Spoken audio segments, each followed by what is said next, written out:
dream. He is flying around Australia and seeing our beautiful country from the sky. But what makes his trip even more extraordinary is that this is the first time anyone has built their own helicopter and flown around Australia.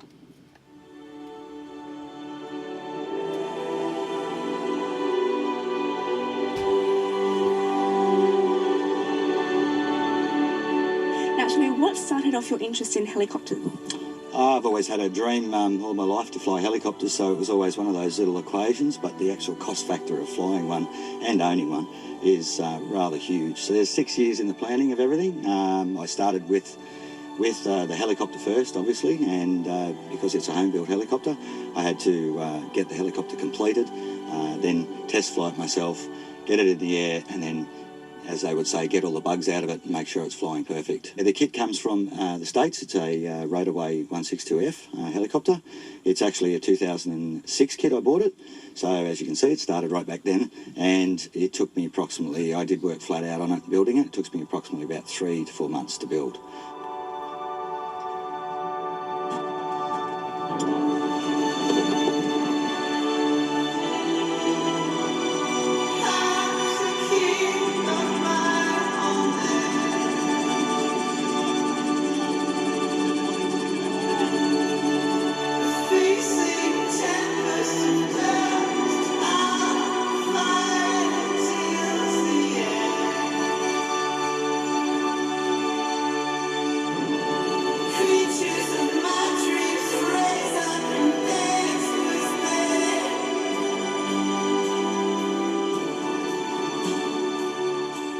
You did all the paintwork, designed it all yourself, right?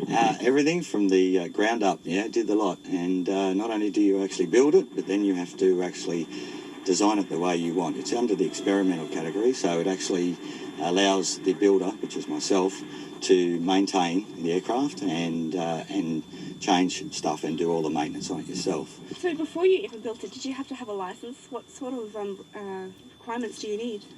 Due to the categories of this particular helicopter, it has to actually you have to have a proper helicopter's license, which is a single piston engine helicopter license in what you'd call an R22, Robinson R22. So you'd have to do your training in that.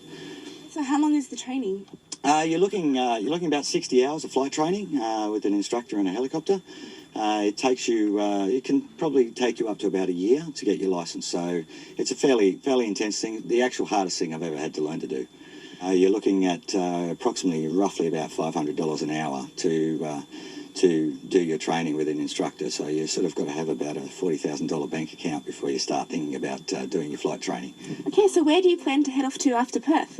Yeah, it's this is the good bit. This is the actual bit I was really looking forward to, is doing the west coast of Australia and up through into Kimberley's. So the Kimberley stuff will be very taskful up there. It's very hot up there, and the air's quite thin. So you've got a lot of varying conditions in the Kimberleys. So it's going to be a bit of an exciting trip up through there and getting some of the footage. And I'm really keen on seeing some of the footage and some of the sights up there and through the gorges.